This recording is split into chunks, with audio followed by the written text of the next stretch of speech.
BTV 이동진의 파이아키 안녕하세요. 저는 이동진입니다. 네, 저희가 예전에 마약의 역사에 대해서 한번 컨텐츠로서 독립적으로 여러분께 다루어서 설명드린 적이 있습니다. 오늘은 그에 이어서 사실은 굉장히 많이 받는 질문인데요. 왜 세계 각국의 많은 지역들 중에서도 유달리 남미가 그렇게 마약의 소굴이 되었을까라는 질문들이 있습니다. 여기에 대해서 오늘 집중적으로 말씀드리는 것으로 마약의 어떤 현재 세태에 대한 부분, 거기 관련된 부분들을 여러분께 집중적으로 설명드리도록 하겠습니다. 네, 언제나 그런 것처럼 오늘 제가 설명드리는 것들도 저가 이쪽 문제에 마약에 특별히 관심이 있다는 뜻은 아니고요. 관련된 책들 같은 것을 보는 걸 워낙 좋아하니까 이전에 마약의 역사를 다룰 때 그랬던 것처럼 이번에도 제가 4권에서 책에서 보았던 내용들을 참고를 해서 여러분께 최대한 가장 간추려서 제대로 여러분께 설명드리는 시간으로 갖도록 하겠습니다.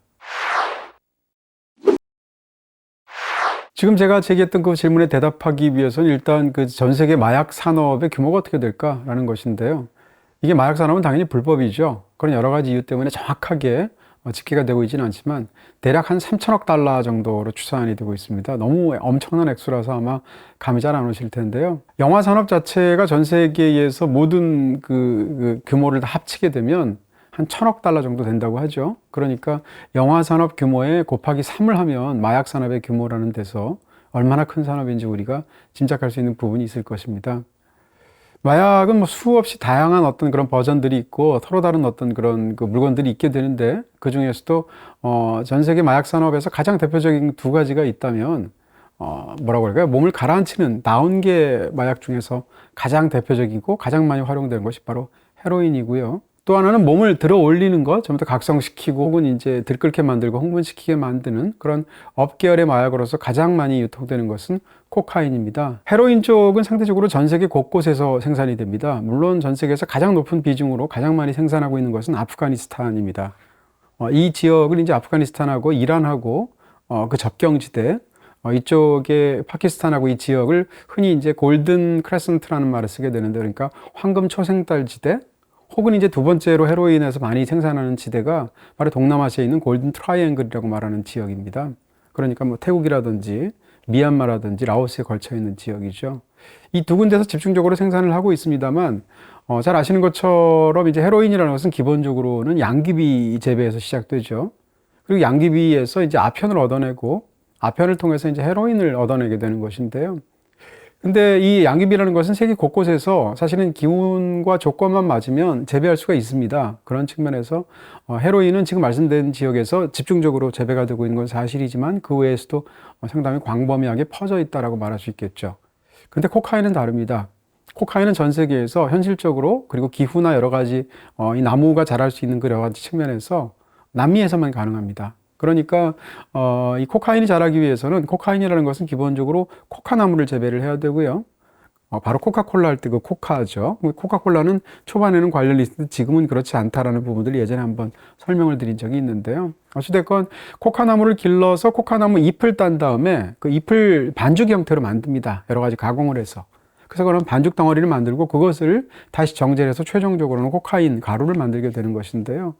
이 단계를 거치게 되는데 이 단계를 거치기 위해서는 일단 코카나무를 재배를 해야 되는데 양귀비하고 달리 코카나무라는 것은 전 세계에서 대략 고도로 따지게 되면 1000m에서 2000m 사이에 고지되어야 하고요. 거기다가 안데스 산맥 인근에서만 가능하다고 하죠. 그런 측면에서 코카나무를 재배할 수 있는 곳은 남미밖에 없습니다. 그 중에서도 약간 북쪽이라고 그럴까요? 세계 최고의 코카인 생산 국가로 코카인 전 세계에 생산되는 것은 대략 60% 이상을 이제 콜롬비아가 생산을 하고 있고요. 2등, 3등에 해당하는 나라가 이제 페루라든지 볼리비아입니다. 다 붙어 있는 국가죠. 그리고 과거에는 칠레에서 많이 생산을 했었죠. 물론 이제 불법이기 때문에 정확하게 파악되는 것은 아닌데요. 그렇기 때문에 남미가 이 마약 산업의 어떤 한 중심축을 이룰 수밖에 없는 그런 어떤 기후적인 그런 생태적인 측면이 있다라는 걸 먼저 말씀드립니다. 또 하나 말씀드릴 수 있는 것은 이런 그 마약과 관련된 어떤 식물들을 재배하는 그런 농가를 한번 생각해 보면 이게 불법이고요. 전 세계적으로 지탄도 받고 심지어는 이제 군사적으로 공격을 받기도 하고 이런 여러 가지 상황 속에서 제대로 된 그리고 경제가 제대로 굴러가는 국가에서는 그렇게 할 리가 없죠. 대규모로. 그러니까 이런 것들을 하는 이유는 불법임에도 불구하고 경제적인 어떤 처지라든지 나라 자체의 아주 엉망진창인 치안이나 내전의 형태라든지 이런 상황 속에서 굉장히 가난하면서도 척박한 국가에서 있을 수밖에 없습니다.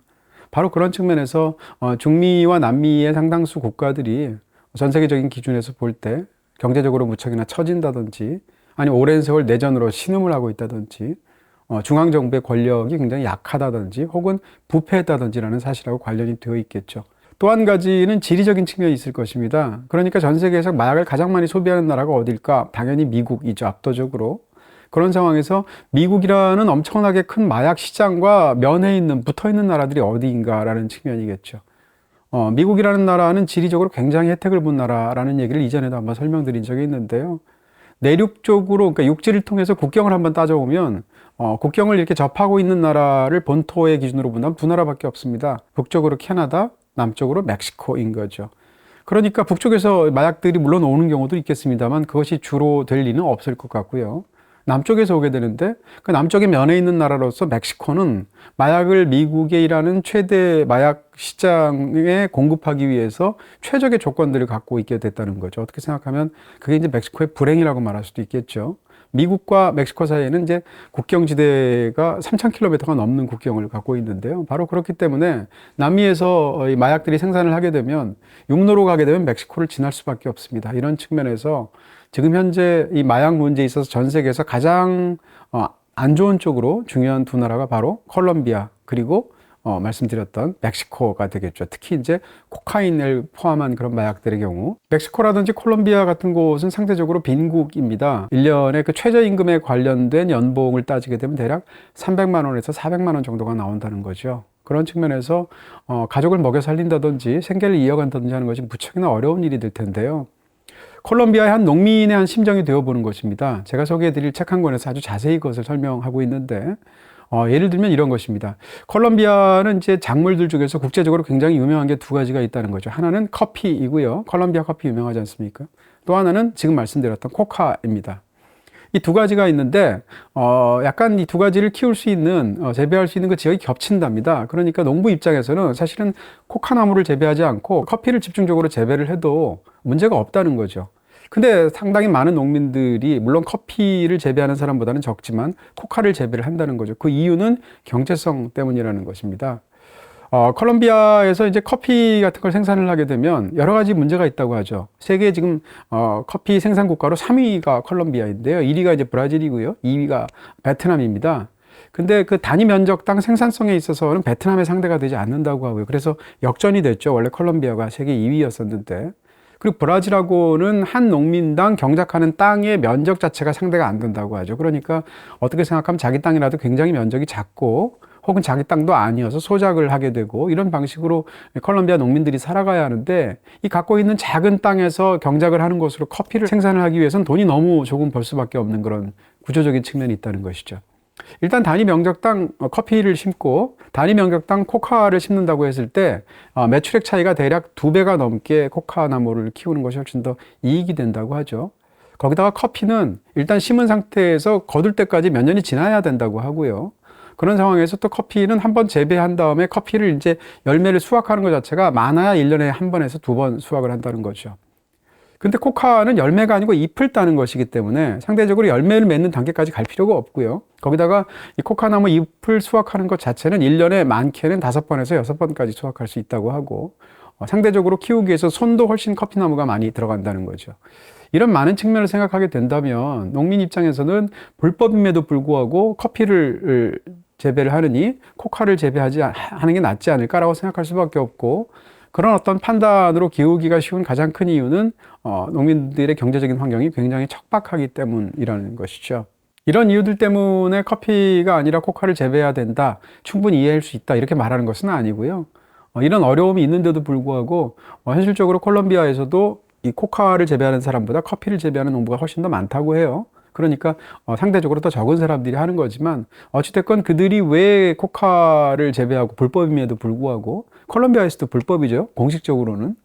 그리고 이제 미국 같은 데서 도끼 눈을 하고 재배 자체를 못하게 하고 관련된 사람들을 범법으로 이제 감옥에 보내고 이런 일을 함에도 불구하고 그 일을 고수하는 데에는 이런 또 어떤 저간의 사정이 없지 않다 정도로만 우리가 받아들이면 좋겠습니다.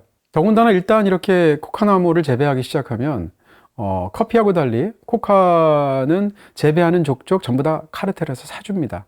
그러니까 100% 판매처를 고민할 필요가 없고요. 마약 카르텔들이 장악을 하고 있기 때문에 심지어는 이 코카나무에서 이 잎이라든지 혹은 반죽의 가격 자체를 다 일정한 그 가격으로 통제를 합니다. 그러니까 작년에 어떤 농사가 잘 된다고 해서 올해 그 농사를 했는데 값이 떨어져서 큰 손해를 보았다든지 하는 일들이 이 코카를 재배하는 일에서는 거의 생기지 않는다는 거죠. 더군다나 이렇게 장기적으로 코카를 생산하는 일에 재배하는 일에 어떤 농부가 힘을 기울이게 되면 그러다가 중간에 나 이제 그만할래요. 마음도 양심에 걸리고 또 불법이기 때문에 그만하겠습니다라고 하는 순간 이 카르텔로부터 보복을 당하죠. 그렇게 해서 심지어는 가장 잔인한 방식으로 죽기까지 합니다. 우리가 이제 요즘 멕시코를 통해서 그런 뉴스들을 굉장히 많이 보는데요. 왜 그렇게까지 잔혹하고 전시하는 방식으로까지 이렇게 사람을 죽여서 끔찍하게 카르텔들이 처형할까라는 것은 그런 식으로 공포에 기반을 해서 차단을 해야지만 그 시스템이 유지되는 측면들도 있겠죠. 이런 여러 가지 이유가 있기 때문에 농민들 입장에서는 코카나무를 재배해야 된다라는 어떤 유혹에 빠지기가 굉장히 쉽습니다. 코카를 재배를 해서 그것 자체를 반죽으로 만드는 것까지 보통 농민들이 한다고 그래요. 그러면 코카를 만약에 재배하는 게 1이라고 했을 때 반죽을 만드는 데까지 하게 되면 값이 5배로 뛴다고 하죠. 그거를 이제 카르텔에서 가져가서 정제하는 형태로 해서 이제 코카인 가루를 만들면 가격이 12배로 뛴다고 하고요. 그것이 불법인 미국으로 어떤 식으로든 반입을 하게 되고 그러면 200배에서 300배 정도가 되고요. 그것을 다시 이제 코카인을 베이킹 파우더랑 섞고 물과 섞어서 80년대 새로운 마약이죠. 굉장히 대중화된 크랙이라는 마약을 만듭니다. 그렇게 되면 또다시 거기서부터 700배부터 1000배까지 뛴다고 하죠. 그러니까 이게 누적인데요. 다시 말하면 코카잎을 처음에 딴 순간부터 크랙을 만들어서 미국의 마약 중독자들한테 파는 그 순간까지를 따지게 되면 무려 1000배 정도로 가격이 뛴다는 것이죠. 이렇게 뛰는 과연 그런 그 제품 자체가 마약 외에 또 무엇이 있겠는가라는 생각이 들고요. 바로 그렇기 때문에 이 거대한 이권, 더군다나 불법인 이권에서 조직적으로 어떤 집단들이 달려들 수밖에 없겠죠. 그것이 바로 마약 조직이고 우리가 잘 알고 있는 콜롬비아나 멕시코의 카르텔인 것입니다.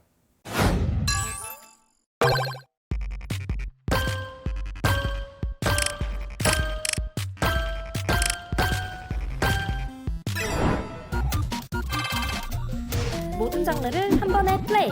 BTV 올 플러스. 영화, 퀴즈, 다큐, 애니는 물론 드라마, 예능, 실시간까지 한 번에. BTV 올 플러스. 70년대 초반까지만 하더라도 콜롬비아에서는 그렇게까지 코카인을 많이 만들어내지 않았다고 하죠. 콜롬비아의 지도를 보시게 되면 이제 파나마랑 붙어서 남미의 가장 위쪽에서 이제 태평양과 대서양 양쪽을 다 면해 있는 그런 국가인데요. 마약과 관련된 카르텔 중에 여러분들도 이름을 아시는 가장 지긋지긋하고도 무서운 그런 조직이 메데인 카르텔이라는 말 아마 들어보셨을 겁니다. 메데인 카르텔 할 때 메데인은 그 콜롬비아의 제2의 도시 이름입니다. 그 다음 메데인 카르텔과 라이벌과 같은 또 다른 카르텔이 하나 더 있는데요. 그게 칼리 카르텔입니다. 칼리는 콜롬비아의 제3의 도시입니다. 그러니까 어떻게 생각하면 우리나라에서도 조직폭력배들이 조직을 만들면서 어떤 동네나 도시 이름을 붙이는 것하고 사실상 굉장히 유사하다고 말할 수 있을 텐데요. 메데인이라는 도시는 그러면 콜롬비아에 어떻게 중심이 되었는가? 거기에 대해서는 여러 가지가 있는데 바로 마약왕으로 너무 유명하고 영화로도 여러 차례 만들어진 넷플릭스 드라마 중에서 나르코스 같은 그런 작품을 통해서 보신 분들도 많겠죠. 바로 파블로 에스코바르 같은 마약왕이 나왔던 것하고도 관련이 있는 그런 이야기가 전개가 됩니다. 말씀드린 것처럼 1970년대 초반만 하더라도 콜롬비아에서는 이제 코카 나무를 그렇게 많이 재배하거나 하지 않았는데요. 주로 칠레에서 만들어져 가지고 넘어오게 되는 것을 운송하는 중간 기지 정도의 역할들을 상대적으로 이 나라가 했었다는 것이죠. 그런데 1970년대가 되면 칠레에서 쿠데타가 일어나게 되죠. 그래서 피노체트가 쿠데타를 일으켜서 적법한 정부를 쫓아내고 그리고 나서 그로부터 17년 동안 이제 군사 독재를 하게 되는 것인데요. 피노체트가 그렇게 쿠데타를 일으켜 성공시키는 뒤에 배후에는 미국이 있었죠. 그런 상황에서 미국 쪽에 이 피노체트가 잘 보이기 위해서 이 당시에 그 미국이 걱정하고 있는 그런 마약 산업을 주동하고 있는 거물들을 대거 체포하게 됩니다. 그 중에 일부를 미국으로 이제 송환까지 하게 되죠. 그렇게 되니까 이 칠레에 있었던 이 코카인을 생산하는 많은 업자들이 대거 콜롬비아로 피신을 해서 넘어가게 되죠. 그래서 산업 자체가 그대로 이식이 됐다고 그럴까요? 이런 측면이 있고요. 메데인이라는 국가는 그 자체로는 항구 도시가 아니지만 이제 항구에서 굉장히 가깝고요. 그런 상황 속에서 상대적으로 그때까지는 이제 섬유 산업이 발달되어 있었는데 이 섬유 산업이 60년대, 70년대 오면서 큰 타격을 받게 됩니다. 바로 대한민국을 포함한 아시아 국가들이 섬유 산업에서 급부상을 했기 때문인데요. 이렇게 급부상을 해서 그전까지는 섬유 산업으로 먹고 살던 나라가 이제는 그것 자체가 어려워지게 되니까 지역적인 어떤 특색 이런 것을 살려서 밀수 산업 같은 것을 이 도시가 집중해서 하게 되죠. 일단 이런 산업을 하게 되면 그다음부터 거기에 마약이 얹혀지는 것은 굉장히 쉬운 일이고요. 이런 상황에서 바로 에스코바르가 등장하게 됩니다. 그렇게 되어서 본격적으로 코카인을 생산하게 되는 것인데요. 미국의 입장에서 본다면 70년대만 하더라도 가장 큰 문제는 코카인이 아니었습니다. 마약 중에서는 마리화나가 문제였었고요. 그래서 마리화나 자체도 콜롬비아에서 재배가 되고 있었기 때문에 대마초죠. 그러니까 이 마리화나 자체를 공격하는 데 집중을 했었기 때문에 코카인은 집중적으로 단속을 하지 않았다는 것이죠. 이런 어떤 허점 같은 것을 노려서 이 조직들이 이제 만들어내기 시작하는데요. 만들어내게 된 어떤 계기에서 아주 극적인 사건이 있습니다. 이 남미나 중미에서의 상당 그 나라 국가들에서는 기본적으로 정부가 굉장히 허약하고요. 정부가 이제 좌든 우든 집권하고 있는 대시가 있을 것이고요. 만약 좌익 정부가 들어서게 되면 그에 맞서는 우익 민병대 혹은 우익 그런 군사 집단 같은 것이 있게 됩니다. 이렇게 해서 내전들이 있게 되고요. 반대도 마찬가지죠. 우익 정부가 들어서게 되면 이제 좌익 게릴라들이 그에 맞서서 싸우게 되죠. 그래서 이제 남미 전체가 이런 정치적으로 굉장히 혼돈한 시기를 지금 20세기 중반 이후 내내 겪어오고 있는데요. 이런 상황 속에서 이 마약 산업 자체가 워낙 커지기 때문에 그게 좌든 우든 어떤 군사 단체이든 간에 기본적으로 이 조직하고 결탁하지 않을 수가 없다라는 것이죠. 심한 경우에는 정부까지도 매수가 되거나 아니면 마약 산업이 필요해서 결탁되어 있는 경우들이 무척이나 많고요. 이 과정에서 마약 산업을 카르텔들을 군사적으로나 경제적으로 제어할 수 있을 만한 그런 책임 있는 그런 주체 자체가 상실되는 것이죠. 그러다가 1981년도가 되면 굉장히 묘한 일이 일어나게 됩니다. 그러니까 이런 식으로 이제 좌우의 대립이 심했던 그 콜롬비아에서 1년에 이제 대학생들을 중심으로 한 그런 좌익단체가 있었다고 하죠. 이 좌익단체에서 자기들이 활동할 자금을 마련하기 위해서 간이 크게도 그 중에서 이제 마약을 그 집중적으로 다루고 있는 오초아 형제라는 거물이 있었다고 하는데 그 오초아 형제의 딸을 납치를 합니다. 그렇게 해서 거대한 몸값을 달라라고 협박을 하기 시작하죠. 그렇게 되니까 오초아 형제가 그때까지만 해도 카르텔이 없었다고 하고요. 또 다른 어떤 마약 조직들 여럿을 모아서 이 문제를 상의를 하기 시작합니다. 근데 거기에 대해서 주동이 되어서 적극적으로 그 상의를 하면서 거기에 맞서서 단체를 처음으로 만들어낸 그 사람 자체가 바로 에스코바르이고요. 에스코바르는 그 단체를 만들자마자 그런 대학생들을 복수에 나서게 됩니다. 그래서 굉장히 이제 사륙국을 벌이게 되고 견디다 못해서 이 아이를 풀어주게 돼요, 딸을. 이 사건 자체가 메데아 카르텔의 시작입니다. 그리고 나서 이제 칼리 카르텔이 생긴 것이고요. 이렇게 해서 콜롬비아의 마약 산업이 부흥을 하게 되는 것인데요. 이 상황에서 에스코바르의 어떤 그런 전성기에 관해서는 굉장히 많은 이야기들이 있습니다. 그래서 관련된 영화들이나 이런 걸 보셨으면 많이 떠오를 텐데 이 규모가 어느 정도였냐면 에스코바르가 80년대 대략 한 80년대 후반쯤 가게 되면 전 세계에서 가장 많은 돈을 갖고 있는 부자 순위로 7등까지 올라갑니다. 이 개인이 마약 산업을 가지고. 그러니까 어마어마한 성공을 거둔 그런 마약왕이 되었다는 것을 우리가 짐작할 수 있는 측면이 있을 것이고요. 바하마에 있는, 그러니까 카리브해에 있는 그 바하마 군도의 한 섬을 아예 통째로 삽니다. 사서 활주로까지 건설을 하고요. 공장 같은 걸 만들고 거기를 아예 생산기지나 혹은 이 마약이 미국 플로리다 해안 쪽으로 가게 만드는 그런 어떤 그 전초기지로서 거기를 활용을 하게 되죠. 심지어는 잠수함까지 직접 만들었다고 하고요. 잠수함 내부를 마약으로 채워서 미국으로 밀반입을 시킨다거나 가장 흔하게는 말씀드렸던 그 섬에서 플로리다 해안 근처에다가 비행기가 가서 마약을 떨어뜨리죠. 그러면 정해진 지점에 와서 미국 쪽의 그 조직의 말단이 와서 그것을 가져가서 미국에 하는 식으로 이런 방식으로 80년대 굉장히 많이 활동을 해서 코카인이 확산이 되게 됩니다. 그런데 코카인이 이렇게 확산되는 과정에서 80년대 이전에는 사실은 코카인이 그렇게까지 대중화되지 않았고 그때까지만 하더라도 코카인은 굉장히 비싼 마약이었다는 거죠. 그래서 상대적으로 백인 상류층, 중상류층 이상만이 할 수 있는 그런 마약으로 인식이 있었다는 것인데요. 80년대 넘어가서 코카인이 그렇게 공급이 굉장히 많이 되기 시작하니까 미국에 있는 마약상들이 새로운 마약을 만듭니다. 그게 아까 말씀드렸던 크랙인데요. 그러니까 이 코카인을 가지고 베이킹 파우더를 섞고 물을 섞고 일정한 비율로 해서 만들어내면 크랙이 된다는 건데 코카인은 여러분이 보셨던 것처럼 영화에서 지폐를 통해서 돌돌돌 말아서 코로 빨아들이는 것 같은 그런 방식으로 보통 일반적으로는 취하는 경우가 많죠. 근데 코카인은 담배처럼 피울 수는 없거든요. 근데 크랙을 만들게 되면 담배처럼 피울 수 있다고 하죠. 그렇게 해서 연기를 들여 마시는 방식으로 할 수가 있다고 하고 당연히 베이킹 파우더와 물 섞고 등등등 하면 양이 많아지지 않겠습니까? 근데 중독성은 오히려 더 강해진다고 하고 효과가 이제 적용될 수 있는 기간이 짧아진다고 하는데 이런 것들이 오히려 더 큰 문제를 낳고 더 강한 어떤 중독성을 일으키게 되는데 이러다 보니까 크랙이 훨씬 더 대중화되고 값이 싸겠죠. 그러니까 이 값이 싼 크랙이 특히 흑인들을 중심으로 해서 퍼져나가서 80년대 굉장히 큰 미국 사회에서의 문제를 일으키게 됩니다. 에스코바르는 이렇게 마약왕으로부터 전성기를 누릴 때 이 사람에 관한 어떤 수많은 이야기 중에 몇 가지만 말씀을 드려본다면 어느 날은 이제 딸이 이렇게 겨울에 굉장히 추워했다는 거죠, 정원에서. 추워해서 땔감을 가지고 이제 이렇게 불을 피워야 되는데 돈이 없어서가 아니라 그냥 어떻게 하다 보니까 그때 땔감이 떨어져 있던 상황이라는 거죠. 그래서 지폐 갖고 와라고 했다는 거죠.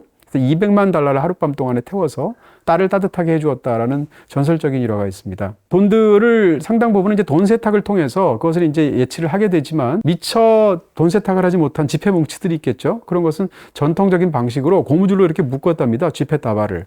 근데 그렇게 돈 세탁을 하지 못하고 이 고무줄로 묶을 때 사용하는 고무줄을 사용하기 위해서 에스코바르가 한 달에 쓴 돈이 300만 원이라고 그래요. 고무줄 구입비만 가지고. 그러니까 그 돈의 양이 어느 정도였냐를 상상할 수 있고요. 그렇게 세탁하지 못한 것은 불법 자금이기 때문에 땅에 묻었다고 하는데요. 땅에 묻다 보니까 이 쥐들이 파먹어서 그 지폐가 손상을 해서 1년 동안 땅에 묻으면 10%의 어떤 지폐를 쥐들이 해치웠다는 거죠. 근데 그렇게 돼도 아랑곳하지 않고 그대로 두었다는 거예요. 이럴 정도로 돈이 넘쳐나는 상황 속에서 전 세계 7위 부자까지 오르게 되는 일이 벌어집니다. 하지만 이런 상황에서 이 일이 영원히 반복될 수는 없을 것이고요. 에스코바르는 이제 정치적인 꿈도 있어서 대통령까지 되려고 했었던 사람인데 실제로 정계를 진출하기도 했었고요. 그가 저지른 어떤 죄라든지 이런 것들이 이렇게 드러나기도 하고 또 공격을 받기도 해서 90년대 초반이 되면 사살되게 됩니다. 그래서 이제 마약왕의 시절은 끝나게 되는 것인데요. 그 이전에 에스코바르는 전성기 시절에 그 플로리다 해단을 통해서 주로 이제 그 말씀드린 대로 이 코카인을 밀반입을 하게 되는데 그 과정 속에서 하다가 실수로 비행기를 모는 사람이 플로리다의 그 바깥에 있는 그 해안, 바다 위에 떨어뜨려야 되는데 이 마약 덩어리를 내륙에 떨어뜨리는 일이 벌어지게 됩니다. 미국 입장에서 보면 정말 황당하게 일대고 하늘에서 마약 덩어리가 크게 떨어진 것이니까요. 그것을 계기로 레이건 행정부에서 당시 레이건 대통령이 마약과의 전쟁을 선포하죠. 70년대 닉슨이 선포했던 마약과의 전쟁에 비하면 80년대 레이건이 선포했던 마약과의 전쟁이 훨씬 더 규모가 크고 적극적이었는데요.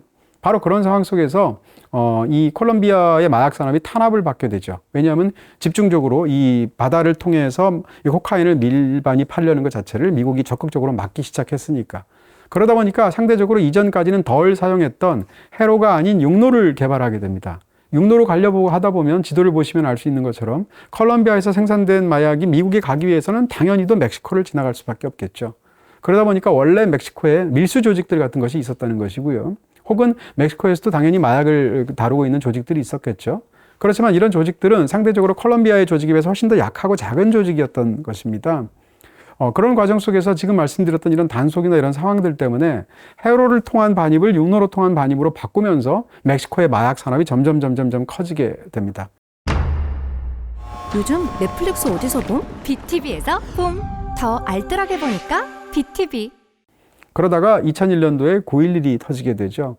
9.11이 터지게 되니까 미국 입장에서는 이제 선박이라든지 비행기를 통해서 미국으로 들려오려는 시도에 대해서 굉장히 엄격하게 다루게 되죠. 사실 9.11이 있기 7년 전에 미국과 멕시코 사이에서 나프타가 있었거든요. 그러니까 북미 자유무역 협정이 있었기 때문에 이 나프타까지 하게 되니까 멕시코로부터 미국으로까지 뭔가를 이렇게 밀반입하는 게 훨씬 더 쉬워지죠. 왜냐하면 자유무역 협정을 맺었으니까 훨씬 더 운송이라든지 이런 물류 자체가 많아지게 되니까 그 사이에는 그렇게 불법적인 방식으로 몰래 가져 들어가는 것도 쉬워지겠죠. 이런 상황이 됐다가 7년 뒤에 2001년 9.11 테러가 생긴 이후부터는 굉장히 밀반입하기 어려운 상황이 되죠. 특히 플로리다 근처를 통한 바다를 통해서 들어가는 것이 어려워지게 됩니다. 그쪽 길이 막히게 되니까 콜롬비아에서는 집중적으로 사력을 다해서 점점 더 멕시코 쪽으로 보내게 됐죠. 그리고 이 과정 속에서 콜롬비아의 조직들이 약해지고 에스코바르는 심지어 죽기도 하고요. 90년대가 돼서 이 약해진 그 양대 조직에서 마약 대금 자체를 운송하면 돈을 줘야 되지 않습니까? 멕시코의 조직한테. 근데 운송 대금을 아예 마약으로 주는 거예요. 그러니까 마약으로 받은 그런 멕시코의 조직 입장에서는 그 마약을 처분해야 돈이 생기게 되니까 그들 자체가 직접 마약을 다루는 일들을 사용하게 되죠. 이런 여러 가지 일들이 거쳐서 90년대 이후에 상대적으로 콜롬비아의 이 카르텔들은 약해지면서 멕시코가 이 마약 산업의 중심으로 떠오르게 됩니다. 그리고 우리가 알고 있는 것처럼 시카리오 같은 영화에서 여러분이 보신 것처럼 마약과 관련해서 특히 멕시코 북부 지역은 그야말로 이제 지옥의 땅이 되는 어떤 그런 상황까지 가게 되는 것이죠. 지리적인 이유 때문에 세계 최대의 미국 마약 시장을 바로 앞에 미국이라는 나라를 두고 있는 상황에서 멕시코의 이 조직들은 상대적으로 훨씬 더 팽창하기가 쉬운 그런 부분들이 있겠죠. 거기다가 아까 말씀드렸던 세계 양대 그 마약 중에 하나라고 할 수 있는 나머지 하나, 그러니까 헤로인이라는 것은 전통적으로 아까 말씀드린 대로 주로 아프가니스탄에서 생산합니다. 그럼 아프가니스탄에서 생산된 그 헤로인을 터키를 통해서 가게 되고, 그 다음에 그게 프랑스로 넘어가게 되고, 그 다음에 다시 이제 돌아서 미국으로 들어오는 것은 일반적인 경로를 가지고 있었다는 것이죠. 대략 한 30년대부터 60년대까지. 이런 경로 자체를 일컫는 말이 바로 프렌치 커넥션입니다. 그래서 70년대 굉장히 유명한 프렌치 커넥션이라는 그 마약과 관련되는 범죄 영화, 형사 영화가 있었던 것인데요. 이 프렌치 커넥션 자체가 60년대를 넘어가면서 끊어지게 됩니다. 미국에서 강력하게 단속을 해서. 그러니까 전통적인 방식으로 헤로인을 공급받기가 어렵겠죠. 이 상황에서 멕시코 자체적으로 생산하기도 하고 멕시코로 들어오기도 하는 헤로인들까지 이 마약 조직들이 같이 다루게 됩니다. 그러니까 현재 상황에서 미국에서 사용되고 있는 코카인의 90%가 멕시코를 거쳐서 온다고 하고요. 흥미로운 것은 정반대로 멕시코에서 사용하는 불법 총기류들의 90%가 미국에서 온다고 하죠. 어떻게 본다면 이 불법 시장 속에서 미국은 총기를 팔아서 마약을 사는 셈일 수도 있습니다. 그러니까 그런 측면에서 어떤 아이러니가 있게 되는 것인데요. 이런 부분에서 미국의 잘못이 없다고 할 수 없죠. 왜냐하면 아까도 잠깐 말씀드린 것처럼 예를 들어서 좌파 정부가 집권을 하게 되면 미국의 어떤 이익을 수호해야 되는 CIA라는 조직 자체가 공산주의가 전 세계에서 확산되는 것을 막아야 한다라는 것이 어떤 외교의 가장 중요한 목적이 됩니다. 20세기 한 중반쯤에. 그런 상황 속에서 좌파 정부가 들어서면 그것을 무너뜨리려고 하고 혹은 그에 맞서는 우파 민병대들 혹은 어떤 군사 조직들한테 자금을 보내고 무기를 지원을 하죠. 이런 일들을 중남미 국가 곳곳에서 했었던 것인데요. 그런 과정 속에서 좌파 정부에 맞서는 그 우파 민병대, 구급 민병대들 같은 경우에 자금을 어디서 얻겠는가라는 것일 텐데 그들에게 자금을 얻을 수 있는 수단은 많은 경우에 마약밖에 없는 것이죠. 그러니까 미국 입장에서는 마약을 단속을 해야 되는데 공산주의 정부를 무너뜨리기 위해서 좌파 정부를 무너뜨리기 위해서 지원을 해야 될 우파 민병대가 마약으로 밖에는 자금을 마련할 수 없으니까 그것을 용인해 줍니다. 심지어는 미국 입장에서 그들에게 전달하기 위해서 비행기에 무기를 싣고 가서 무기를 주면 그 무기에다가 코카인을 싣고 다시 미국으로 들어오는 것을 허용을 하게 되죠. 이런 과정 속에서 특히 니카라과 같은 데서 그런 일이 있었는데 니카라과의 이제 좌파 정부였던 산디니스타 정부에 맞서는 그런 민병대가 바로 이제 우리가 흔히 말을 하게 되는 콘트라라는 조직인데요. 콘트라 반군인데요. 그 콘트라 반군을 지원을 할 때 지금 같은 방식으로 그들에 의해서 코카인이 미국에 들어오는 것을 허용을 했었던 것이죠. 암묵적으로 보았거나 아니면 인정을 했거나 이런 측면을 통해서 사실은 어떻게 본다면 CIA와 미국 정부 자체가 미국의 마약이 확산되는 데 있어서 그들의 책임이 굉장히 일정 부분 크다라고까지 말할 수 있을 것입니다. 그러다가 이제 한 지난 10여 년 상황에서 전 그야말로 가장 최악의 어떤 상황을 초래하는 마약이 등장하게 되죠. 원래는 의약품이었는데 원래 마약 자체가 상당 부분 그런 부분이 있었지만 바로 펜타닐 문제가 생기게 됩니다. 이 얘기를 간단히 설명하기 위해서는 90년대 중반으로 넘어가야 됩니다. 그리고 이 펜타닐과 관련해서는 멕시코가 결정적인 역할을 하고 있는 것인데요. 90년대 중반이 되면 미국 사회에서 일련의 어떤 변화들 같은 것이 있었다는 것이죠. 그러니까 그 90년대 중반 이전까지 미국 사회에서는 상대적으로 어떤 환자가 통증을 호소할지라도 통증 자체가 그렇게 심각하지 않으면 이 미국의 의사들은 가급적 진통제를 적극적으로 처방하지 않았다는 것이죠. 왜냐하면 어느 정도 몸에 이상이 있으면 아픈 것은 그렇게까지 시급한 일은 아니다라고 생각했기 때문이라는 거죠. 90년대 중반이 되면 사회적인 분위기 자체가 환자의 통증을 굉장히 고려해서 적극적으로 치료해야 된다라는 쪽으로 의료계가 변화를 가져왔다고 합니다. 또 한 가지는 그런 상황 속에서 환자들이 병원을 다닐 때 병원을 의료 서비스를 제공하는 것으로 생각하게 되고 그 과정 속에서 병원에 대해서 평가를 적극적으로 하게 되죠. 별점을 매긴다든지 아니면 일련의 어떤 그 의견들을 남긴다든지 이런 일들을 통해서 이 병원 입장에서 보면 환자가 빨리 즉각적인 어떤 증상이 있을 때 그것을 완화시켜서 저 병원이 잘 고친다라는 소문이 나지 않으면 살아남기가 어려운 그런 풍토가 어느 정도 마련이 됐다고 하죠. 그리고 또 거대 제약회사들이 마케팅에 어마어마한 돈을 쓰기 시작했다는 겁니다. 그 이전에도 물론 그렇겠지만. 이런 변화된 상황 속에서 그야말로 사악한 기업이라고 말할 수 있겠죠. 그게 바로 미국의 제약회사인 퍼듀 파마라는 회사인데요. 이 퍼듀 파마라는 제약회사가 90년대 중반이 되면 강력한 그런 마약성 진통제를 출시하게 됩니다. 그게 바로 옥시컨틴이라는 진통제인데 이 진통제를 냈다는 얘기는 미국에서는 FDA의 승인을 받아야 되지 않습니까?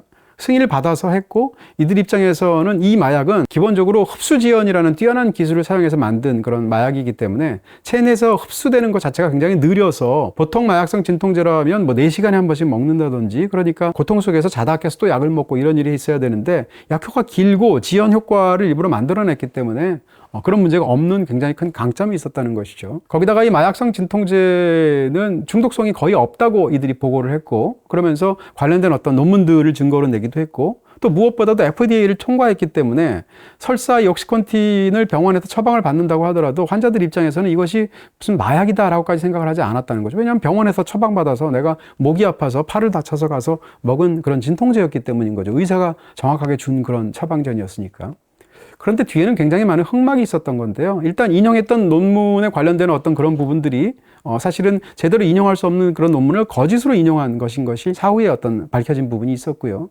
FDA의 승인을 얻었다고 하지만 승인을 냈던 담당자가 그로부터 FDA를 퇴사하고 퍼듀파마를 포함한 그런 제약회사에 취직을 합니다. 이런 어떻게 보면 전관예우라고 그럴까요? 이런 식의 경제적인 어떤 커넥션이 있는 것이 아닌가라는 의심을 충분히 받을 수 있는 부패가 있었다는 것이고요. 그리고 마지막으로 이 퍼듀파마라는 곳에서 이 새로운 이 마약성 진통제를 적극적으로 팔게 하기 위해서 의료계에 적극적으로 로비를 했다는 것입니다. 심지어는 이렇게 뇌물을 주는 경우도 있었다고 하고, 더 많이는 의사들한테 이 약을 어필하기 위해서 굉장히 많은 어떤 선물들을 주거나 어떤 무슨 특권을 제공하거나 이런 방식을 썼다는 것이죠. 이런 상황 속에서 의사들이 옥시콘틴에 대해서 어떻게 생각하면 이제 각인이 되기 시작했고, 또 효과가 또 어쨌건 굉장히 강력하고 이런 여러 가지 측면에서 적극적으로 옥시콘틴을 처방하기 시작했다는 거죠. 처음에 몇 년간은 문제가 없었다는 건데 이것이 반복되면서 점점점 많은 사람들이 옥시콘틴 때문에 부작용으로 죽게 됩니다. 이런 일이 벌어지면서 소송이 벌어지게 되고 미국에서 1999년도부터 향후 15년 동안 이 옥시콘틴을 포함한 이 마약성 진통제로 죽은 사람이 무려 16만 명이 죽었다고 하죠. 어마어마한 국가적인 재앙이 될 텐데요. 그 중에는 우리가 굉장히 잘 알고 있는 히스레저도 있습니다. 조 콜리 연기했던 히스레저도 이 옥시콘틴을 포함한 그런 마약성 진통제를 과다 복용해서 죽은 것으로 되어 있거든요.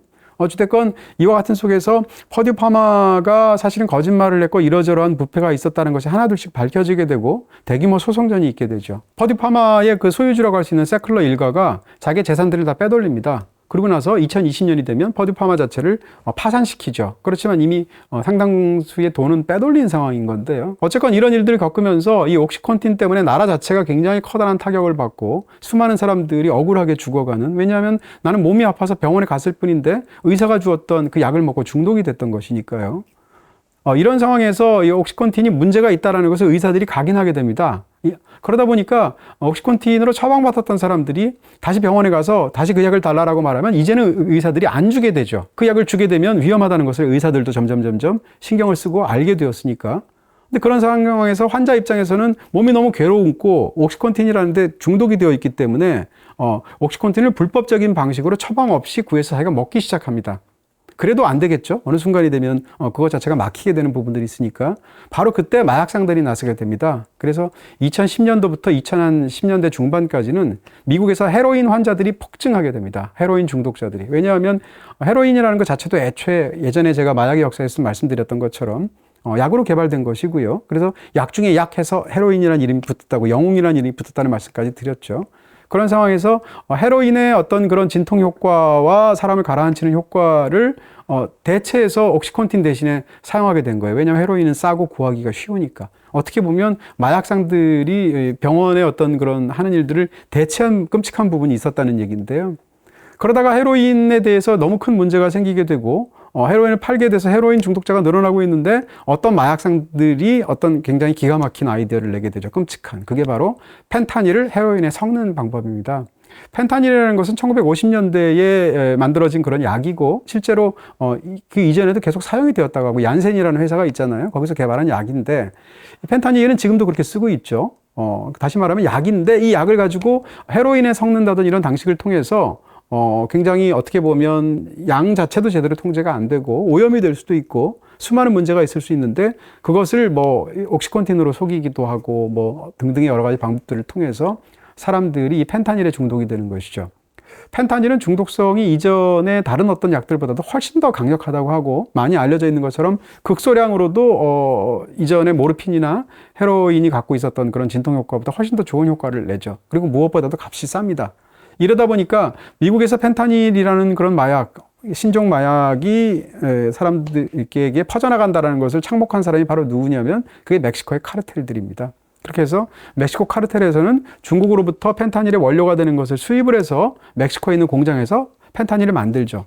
펜타닐을 만드는 건 상대적으로 훨씬 더 쉬운 일이라고 하고요. 이전에 코카인이나 뭐 이런 것처럼 합성 마약이기 때문에 뭘 재배해야 될 필요도 없는 것이죠. 이런 상황 속에서 이 합성 마약을 만들어내는 어떤 그런 제조 과정 혹은 유통하는 과정을 굉장히 간단하게 줄이게 됩니다. 그만큼 이들에게는 어떤 이익을 챙길 수 있는 부분들이 많아지게 되는 것인데, 그래서 지금 미국에서 이 펜타닐이 이 수많은 사람들을 그렇게 죽음으로 몰아나가고 있는데 그 펜타닐의 상당수 대부분들은 멕시코를 통해서 가고 있는 그런 상황까지 이르게 되었다. 이렇게 말씀드릴 수 있습니다. 네, 이와 같은 과정을 통해서 이제는 멕시코가 뭐 코카인이라든지 헤로인이라든지 무엇보다도 펜타닐까지 미국의 이런 마약들을 대량으로 공급하면서 어떻게 생각하면 우리가 이 멕시코의 굉장히 어지러운 정쟁과 그 나라의 어떤 상태와 혹은 지리적인 어떤 위치 때문에 생겨난 이런 부분들까지 때문에 멕시코가 이런 그 마약 산업에서 중심을 이루게 되는 국가로 바뀌게 되는 그런 비극이 있었다라는 설명들을 드리게 됩니다. 네, 지금까지 오늘 제가 말씀드린 내용은 이 4권의 책에서 본 이야기입니다. 이 안에 있는 이야기들 여러분께 설명을 드렸고요. 네, 그 중에서도 마약하는 마음, 마약 파는 사회라는 이 책에서 가장 많은 부분에 도움을 받았다라는 이야기를 여러분께 드리겠습니다. 오늘 이야기를 들으셨다면 가장 먼저 떠오르는 영화는 아마 시카리오 아닌가 싶은데요. 시카리오에 관해서 많은 분들이 보셨겠죠. 그래서 오늘은 굉장히 좋은 영화이기도 하고 그 이면을 잘 보여주는 또 다른 2편의 영화를 여러분께 추천드리겠습니다. 먼저 Ben is Back이라는 영화인데요. 바로 줄리아 로버츠 그리고 루카스 헤지스가 주연을, 두 사람이 이제 엄마와 아들로 나오게 되는데요. 바로 아들이 몸이 아파서 처음에는 병원에 갔다가 이렇게 이런 마약성 진통제에 중독이 되어서 마약에 손을 대고 그러면서 나락에 빠지게 되는 과정을 굉장히 마음 아프고도 깊숙하게 다루었던 그런 드라마입니다. Ben is Back 여러분께 추천드리고요. 또 한편은 다큐멘터리인데요. 미국의 사진작가로 유명한 낸 골딘이 등장하는 그런 다큐멘터리인데, 낸 골딘의 어떤 삶 자체를 다룬 그런 예술가 다큐멘터리라고 할 수 있을 텐데, 그 내용 중에 거의 절반 가까이는 낸 골딘이 바로 아까 말씀드렸던 퍼듀 파마라는 회사에 저항을 해서 어떻게 생각하면 이 미술계에서 이 퍼듀 파마를 운영을 했던 그 세클러 일가에 맞서서 그들을 미술계에서 몰아내고 그들에 대해서 항의를 하고 이런 어떤 운동을 적극적으로 전개하는 모습이 영화에 굉장히 중요하게 담겨 있습니다. 그런 측면에서 이 낸 골딘이 나온 다큐멘터리 낸 골딘 모든 아름다움과 유혈 사태라는 베니스 영화제에서 황금사자상까지 받을 정도로 인정받은 작품인데요. 이 2편의 작품을 여러분께 추천드리겠습니다. BTV 플러스에서 보실 수 있습니다.